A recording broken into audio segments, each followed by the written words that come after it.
في كلام بيتقال هزار، وكلام بيتقال تربية، وكلمات تانية لما بتتقال كتير بتتحفر جوه الروح. وانا كبرت على كلمة واحدة: انتي غبية. اعرفكم بنفسي، انا اسمي هبة، عندي دلوقتي 15 سنة، مش متفوقة ومش شاطرة قوي ومش صوتي عالي، بس عمري ما كنت غبية. انا بس كنت مصدقة الكلمة اللي بتتقالي، الوجع اللي اتكرر. ابويا دايما كان بيقولها بسهولة: انتي ما بتفهميش، سيبكوا منها، دي دماغها تقيلة، اعملي زي ما بقولك وخلاص، قدام الناس، قدام اخواتك، وقدام نفسي. وانا كنت بسكت واقنع نفسي ان دي الحقيقة. دخلت المدرسة وانا داخلة مهزومة، المدرسة اللي شافت فيا حاجة غير اللي اتقال.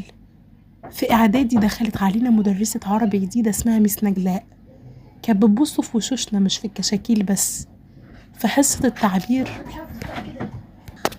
التعبير قالت لنا: اكتبوا عن حاجة وجعتكم. كتبت من غير تفكير، من غير تنميق. كتبت عن كلمة غبية، عن ازاي الكلمة دي خلتني خايفة افكر.